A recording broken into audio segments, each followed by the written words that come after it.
Saviez-vous qu'il existe un pays, un endroit, où les hôtes pourraient offrir leurs filles pour dormir à vos côtés pendant la nuit?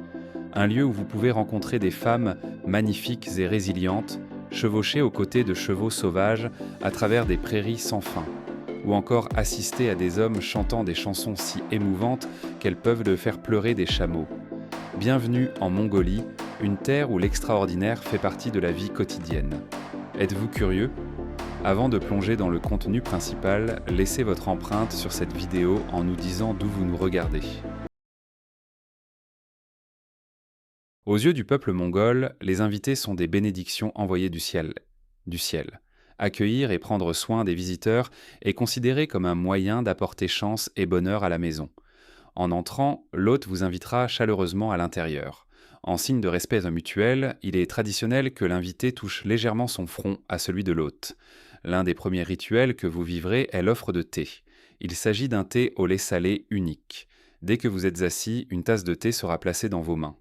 Il est important de l'accepter avec les deux mains et de prendre poliment une gorgée, même si le goût vous surprend. Refuser le thé serait considéré comme extrêmement irrespectueux.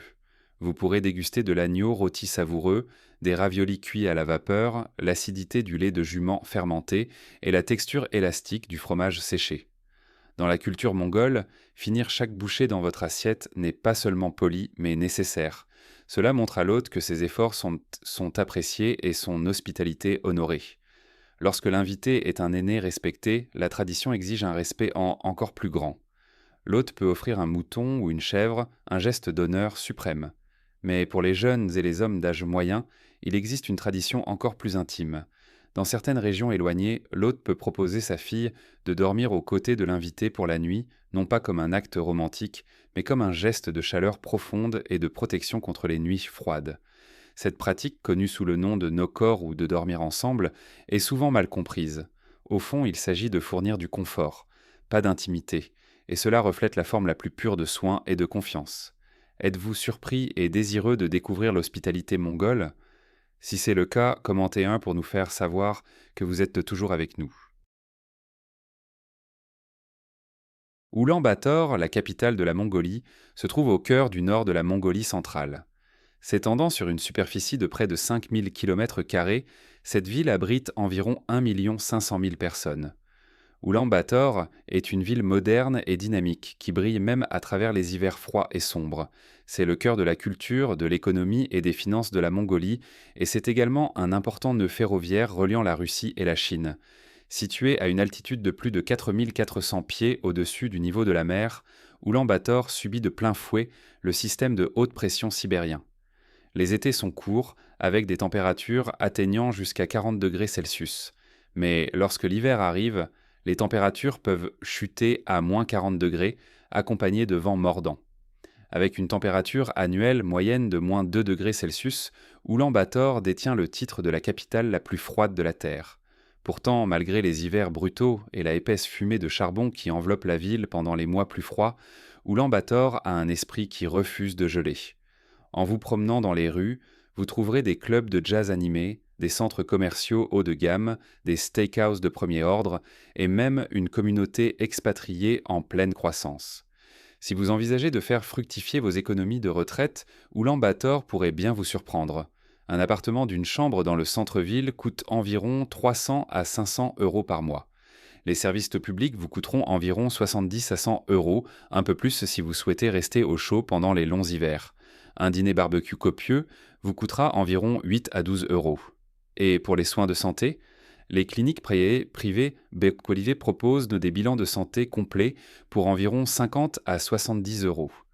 Les Américains peuvent facilement se rendre ici. Un visa de touriste vous accorde 30 jours et vous pouvez le prolonger une fois sur place. Vous pensez à rester plus longtemps? La Mongolie propose un visa d'investisseur si vous souhaitez créer une petite entreprise. Ou, si vous envisagez de vous établir, il existe même un visa O adapté aux retraités après avoir établi votre résidence. Tout au long de la longue et difficile histoire de la Mongolie, les femmes ont été aux côtés des hommes, construisant des maisons en feutre et en bois, faisant paître le bétail à travers d'innombrables prairies et endurant des hivers qui feraient fuir la plupart d'entre nous. Contrairement à la beauté délicate célébrée dans des cultures de voisines comme la Chine, les femmes mongoles ont été et sont toujours très valorisées pour leur force, leur résilience et leur indépendance. Elles ont des corps robustes, façonnés par le vent et la terre, souvent avec des pommettes saillantes, des yeux en amande profonds et une présence calme et stable que vous pouvez ressentir dans une pièce avant même de les voir. Elles ont une confiance tranquille. Elles ne gaspillent pas leurs mots. Elles ne se vantent pas. Émotionnellement, elles sont tout aussi fortes. Elles sont pratiques, dures et profondément fières de leur héritage. Et contrairement à de nombreux autres endroits où la beauté n'est que superficielle, en Mongolie, c'est la capacité qui commande vraiment le respect. Une femme peut monter à cheval à travers la steppe, réparer une clôture cassée, élever une famille et gérer une entreprise. Maintenant, pour tout homme curieux de romance ici, laissez-moi dire ceci. Les hommes étrangers sont souvent bien accueillis. Ici, la patience est importante. La sincérité compte encore plus. Prenez votre temps. Apprenez un peu sur sa culture. C'est ainsi que la confiance se construit. Vous vous sentez intrigué et souhaitez savoir comment établir un lien avec les femmes mongoles. Si c'est le cas, commentez le numéro 7 et nous partagerons plus d'informations sur la façon de les connaître. Parmi les nombreuses légendes nées sur cette vaste steppe, aucune n'est plus emblématique que le cheval sauvage mongol, connu dans le monde entier sous le nom de cheval sauvage mongol. Découvert pour la première fois dans la région désertique en 1880, chaque cheval sauvage mongol vivant aujourd'hui peut retracer sa lignée jusqu'à seulement 9 des 31 chevaux sauvés pendant les sombres jours du milieu du XXe siècle. C'était un pari d'espoir, une collaboration audacieuse entre des chercheurs mongols et la Société zoologique de Londres.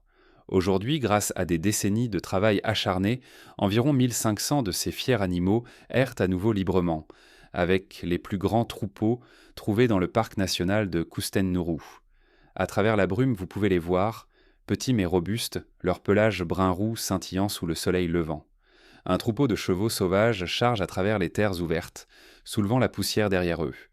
Vous pouvez également vivre l'expérience de monter à cheval à leur côté pour environ 40 à 60 euros par jour et déguster des repas cuisinés sur un feu de camp par votre guide mongol. Et en parlant de traditions anciennes en Mongolie, le lien entre les humains et les animaux ne s'arrête pas aux chevaux. Ensuite, nous plongerons dans le monde des légendaires chasseurs d'aigles et un festival qui vous fera vous demander combien de sauvagerie vit encore en nous tous. Mais d'abord, n'oubliez pas de prendre 5 secondes pour vous abonner à la chaîne et activer la cloche de notification afin de ne jamais manquer nos dernières mises à jour les plus passionnantes. Organisé le premier week-end du mois, le festival de l'Aigle doré rassemble des fiers chasseurs kazakhs et leurs magnifiques oiseaux pour l'une des traditions les plus spectaculaires de la Terre. Le soleil commence à peine à se lever sur les montagnes accidentées de l'Altaï. L'herbe est encore recouverte d'une fine couche de gel. Et puis, du sommet de la colline, ils apparaissent de jeunes hommes montant des chevaux semi-sauvages, leurs lourds manteaux flottant dans le vent et perchés sur leurs bras, des aigles dorés aux yeux perçants, les ailes déployées. Ce n'est pas juste une performance, ce n'est pas juste une compétition. C'est une célébration du lien entre l'homme, le cheval et le ciel qui s'étend sur des milliers d'années. Si vous envisagez de faire le voyage, et croyez-moi, cela vaut chaque kilomètre, les forfaits festivals avec des familles locales commencent à environ 300 euros pour une expérience de 3 jours. Ils incluent généralement des repas cuisinés maison, un hébergement confortable dans une yourte traditionnelle et des vues de première ligne que vous n'oublierez jamais. Mais aussi incroyable que soient ces aigles dorés, ils ne sont pas les seuls animaux impressionnants sur les plaines accidentées de la Mongolie. Restez avec nous, car ensuite nous nous dirigerons vers le vaste désert de Gobi, où les chameaux et les champs racontent une autre histoire ancienne que vous ne voudrez pas manquer. Ici, parmi les dunes de sable ondulantes, vous trouverez la plus grande population de chameaux bactriens à 2 bosses au monde. Forts, têtus et parfaitement adaptés pour endurer des étés brûlants et des hivers brutaux, ces animaux sont bien plus que de simples bêtes de somme. Ils sont une source de vie. Mais au-delà du travail acharné et de la beauté rugueuse, il existe une tradition que peu d'étrangers ont jamais été témoins, un rituel connu sous le nom de l'apaisement des chameaux. Où ailleurs dans le monde pouvez-vous voir un homme chanter pour faire en sorte qu'une mère chameau aime à nouveau son petit?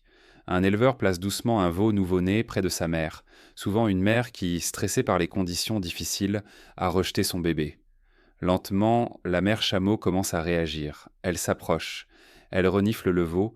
Parfois, vous pourriez même voir une larme couler de ses grands yeux sombres. Les nomades ici croient d'un que les chameaux comprennent mieux la musique que les mots. Certains anciens disent même que le morin court non seulement apaise les chameaux, mais guérit aussi les cœurs brisés. Et en parlant de paysages anciens remplis de trésors cachés, nous nous dirigerons ensuite vers le nord, vers l'une des plus anciennes et des plus spectaculaires merveilles de la Mongolie, un lac d'une clarté cristalline si pure qu'on dit que vous pouvez boire directement à sa surface. Non loin de la frontière russe, caché parmi des forêts denses et des montagnes accidentées, se trouve l'un des secrets les mieux gardés de la Mongolie, le lac Kovsgol. Le lac Kovsgol s'étend sur plus de 130 km et à plus de 850 pieds de profondeur. Le lac contient près de 70% de l'approvisionnement en eau douce de la Mongolie et l'eau est si propre et intacte que vous pouvez boire directement à la surface sans y penser à deux fois. Les scientifiques disent que le lac a plus de 2 millions d'années. Protégé en tant que parc national depuis 1992, Kovsgol reste l'un des endroits les plus préservés de la Terre. Les cabanes au bord du lac, propres, confortables et entourées de certains des paysages les plus époustouflants que vous ayez jamais vus, se louent pour environ 25 à 50 euros par nuit. Vous pouvez faire de l'équitation dans les montagnes voisines et visiter le peuple Tsatan, les derniers éleveurs de rennes de la Mongolie, pour environ 100 à 150 euros pour une excursion d'une journée. En été, le seul son est l'appel d'un aigle planant haut au-dessus du lac. Vous pouvez vous asseoir sur le porche avec une tasse de thé mongole fumante, regardant l'eau scintiller comme un champ de diamants. En hiver, Kovsgol gèle si solidement qu'il devient une immense patinoire naturelle, longue de 100 miles. Les habitants célèbrent avec des festivals de glace remplis de compétitions de tir à l'arc, de sculptures sur glace et même de courses de chevaux sur le lac gelé. Ensuite, nous découvrirons le mystère du ciel bleu éternel et les croyances qui ont façonné cette terre fière pendant des siècles. La culture mongole a des racines profondes dans les croyances chamaniques, datant de milliers d'années. Au cœur de tout cela se trouve le culte de Tenger, le ciel bleu éternel, considéré comme la force spirituelle ultime veillant sur tous les êtres vivants. Et sous ce vaste ciel, le peuple mongol a développé des traditions qui pourraient bien vous étonner. Alors que la plupart d'entre nous pourraient faire un vœu en voyant une étoile filante traverser le ciel nocturne, en Mongolie, la réaction étant très différente et beaucoup plus sérieuse. Ici, on croit que chaque étoile est liée à la force vitale d'une personne. Quand une étoile tombe, cela signifie qu'une vie est sur le point de se terminer, la rupture d'un fil dans le tissu du monde. Ainsi, lorsqu'un Mongol voit une étoile filante, il crache souvent, juste un geste rapide par-dessus l'épaule gauche, et dit « Ce n'était pas à moi ». C'est leur manière de se protéger, eux et leurs proches, contre les malheurs. Ensuite, nous explorerons l'une des traditions les plus mystérieuses et humbles de la Mongolie, la pratique ancienne des funérailles célestes, où la vie, la mort et l'esprit font tous partie d'une danse intemporelle plus grande. Sur les sommets solitaires de la Mongolie, où les vents portent plus que de la poussière et des souvenirs, il existe une tradition que peu d'étrangers ont jamais été témoins, et encore moins comprennent vraiment. Dans ce rituel, le corps du défunt n'est pas enterré dans le sol, ni placé derrière des pierres ou du bois. Au lieu de cela, le corps est humblement offert aux oiseaux du ciel.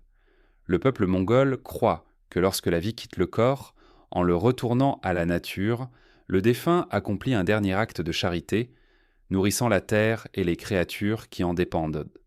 Les préparatifs pour une funéraille céleste sont réalisés avec grand soin, veillant à ce que rien ne soit gaspillé et que chaque partie retourne nourrir une nouvelle vie. Et même si les esprits du passé errent parmi ces montagnes, une autre tradition ancienne, presque perdue, fait un puissant retour. Ensuite, nous entrerons dans le monde mystérieux des chamans mongols, où la sagesse ancienne rencontre une nouvelle génération désireuse de connexion. Bien avant que des temples et des cathédrales n'existent, les Mongols parlaient avec les esprits à travers des tambours, des chants et le feu. Ils croyaient que le monde était vivant, chaque montagne, rivière et brise portant un esprit qui lui est propre. Aujourd'hui, sur les collines, dans les forêts, et même cachés dans de petits appartements en ville, vous pouvez encore trouver des chamans appelant les esprits. Ce qui rend le chamanisme mongol particulièrement fascinant, c'est sa fusion avec le bouddhisme. Cette fusion a créé ce que les locaux appellent le chamanisme jaune, une pratique spirituelle qui tisse ensemble des rituels animistes anciens avec la sagesse bouddhiste. Ici, rendre visite à un chaman est un peu comme voir un conseiller chez vous, sauf que votre séance pourrait inclure le son des tambours résonnant à travers la nuit, de la fumée s'élevant en motifs que vous jurez pouvoir lire, et des chants anciens qui semblent tirer quelque chose de profond en vous. Bien sûr, tout n'est plus aussi pur qu'avant. Dans les grandes villes comme Oulan-Bator, certains craignent que le chamanisme ait été commercialisé, transformé en un simple service pour les touristes et les visiteurs curieux. Mais le chamanisme n'est qu'un fil dans la riche tapisserie de la Mongolie. Ensuite, nous entrerons dans un mode de vie qui a perduré sans changement pendant des siècles, le monde résilient et libre de la vie nomade dans la yourte. Dans les vastes prairies, où le ciel semble s'étendre à l'infini et le vent ne cesse de souffler, vous trouverez une maison comme aucune autre, la yourte du peuple mongol. Ces tentes traditionnelles, connues localement sous le nom de gers, sont plus que de simples tentes. Ce sont des merveilles en rente d'ingénierie, des maisons mobiles conçues pour résister au pire que Mère Nature peut leur infliger. Des tempêtes de neige, des étés brûlants, une yourte bien construite peut gérer les deux, vous gardant au chaud lorsque les températures chutent et au frais lorsque le soleil transforme la steppe en mer d'or. Imaginez vivre dans une maison que vous pourriez démonter et déplacer en une seule journée, voyageant à travers le pays avec votre famille, votre bétail et votre vie transportée avec vous. Et si vous vous demandez combien pourrait coûter une telle vie, louer une yourte à la campagne vous coûterait au moins 100 à 200 euros par mois. Souhaitez-vous posséder une yourte? Dans les vastes quartiers de yourtes d'Oulan-Bator, vous pouvez acheter une yourte toute neuve et entièrement équipée pour environ 3 000 à 5 000 euros. Ensuite, nous grimperons vers le cœur spirituel du pays, où les montagnes sacrées murmurent encore à ceux qui sont prêts à écouter. Dans une terre où le ciel semble toucher la terre, il n'est pas surprenant que les montagnes soient considérées non seulement comme des roches et de la terre, mais aussi comme des dieux vivants. L'ancienne tradition mongole de vénérer les montagnes sacrées continue d'émerveiller le monde, non seulement par sa beauté, mais aussi par son esprit durable. Ici, des sommets comme Altai Tavanbogd et Burkhan Khaldun sont des sites sacrés, profondément entrelacés avec l'identité mongole, tant physiquement que spirituellement.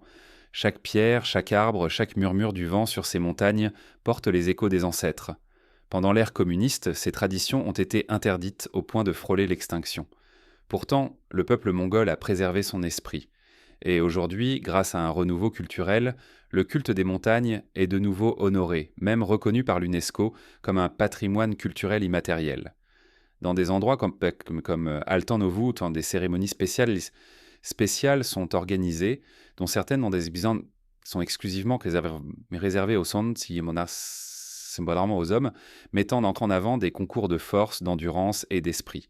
Ce sont des symboles vivants d'une fierté féroce et d'un profond engagement à honorer la terre qui a toujours protégé la Mongolie.